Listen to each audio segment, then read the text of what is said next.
नमस्कार, खबर जारी न्यूज 24 पर मैं हूं आपके साथ मकसूद खान। प्राइम टाइम एक्सक्लूसिव में सबसे पहले बात पश्चिम बंगाल की मुख्यमंत्री ममता बनर्जी की।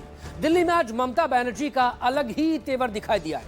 एसआईआर के खिलाफ काले लिबास में ममता बनर्जी चुनाव आयोग के दफ्तर पहुंची और विरोध जताया। ममता बनर्जी एसआईआर में अपने मतदाताओं के नाम काटने पर आक्रामक हैं, गुस्साई हुई हैं। चुनाव आयोग और बीजेपी पर जमकर बरसी ममता बनर्जी। इस रिपोर्ट में देखिए।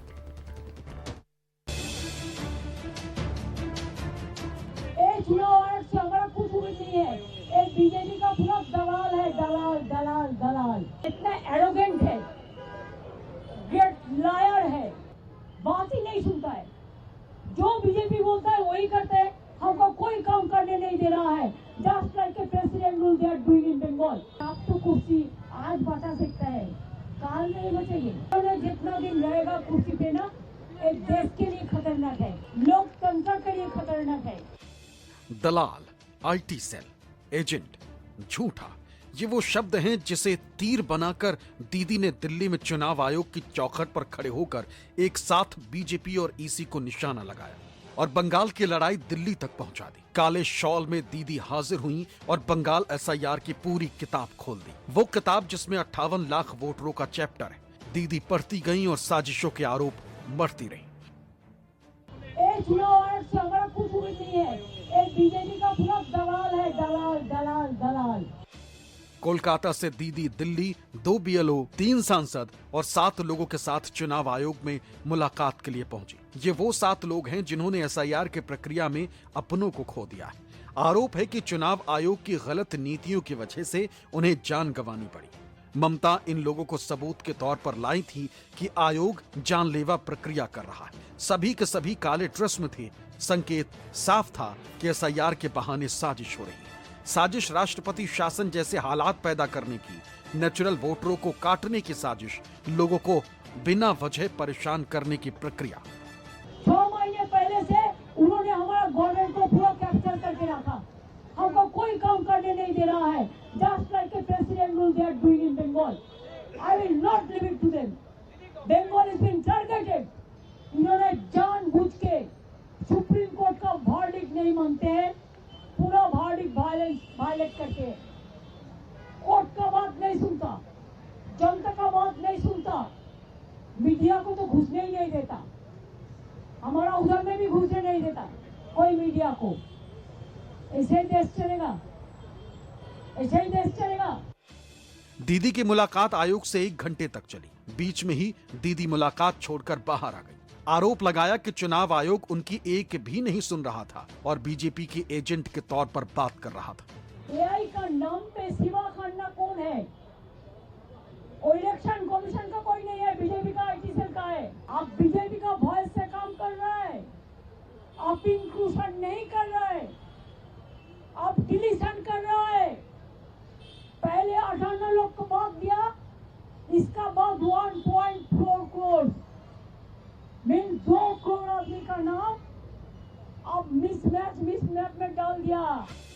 ममता इतने गुस्से में थी कि बीजेपी को लोकतंत्र के लिए खतरा बता दिया और इस खतरे के लिए इलेक्शन कमीशन को भी हिस्सेदार बताया और याद दिलाया कि आयोग समझ ले कि वो कुर्सी पर हमेशा नहीं रहेंगे। अरे बीजेपी रहेगा ना, वो तो एक चीज उठाने से आज हाउस में इतना गड़बड़ हो गया। बीजेपी रहेगा तब तो सब रहेगा ना। आप लोगों को कुर्सी बचेगा,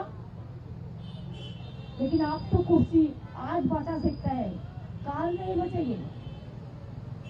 हमने बहुत इलेक्शन कमीशन देखा, ये लोग कभी ऐसा कोई पार्टी के लिए पैलआउट नहीं बना है, कोई तोता पाखी नहीं बनाई, कोई हिज मास्टर वॉइस नहीं बनाया। हम लोगों को इंसल्ट किया है, इसी के लिए हम लोगों ने उसको बॉयकॉट करके चलाया मीटिंग।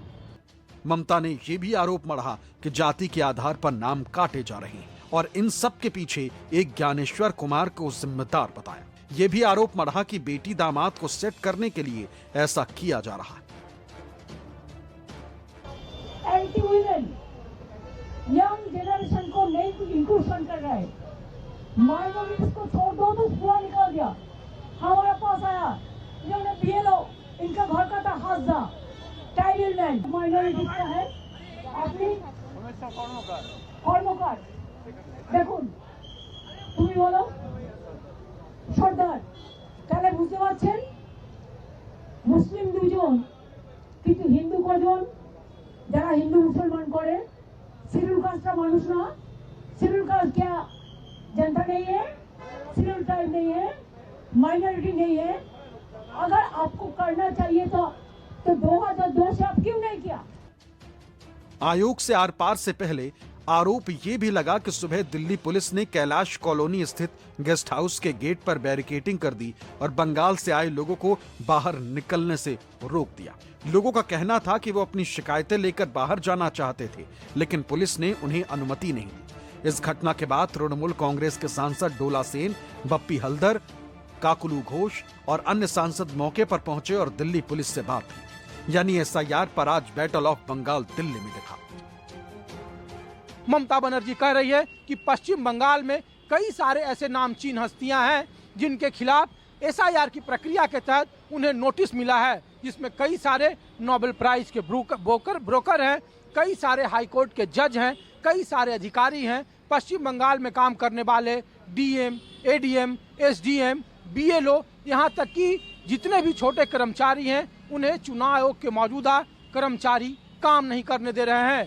चुनाव आयोग के मुखिया पर ममता बनर्जी ने इस कदर हमला बोला कि उन्होंने कहा कि कुछ अधिकारी अपने बेटी और दामाद के पोस्टिंग के बदले भारतीय जनता पार्टी की सरकार को फायदा पहुंचाने के लिए अपने पद पर बने रहकर भी उन्हें अप्रत्यक्ष तरीके से मदद कर रहे हैं। सहयोगी रफीक के साथ ऋषिकेश कुमार, न्यूज़ 24, दिल्ली।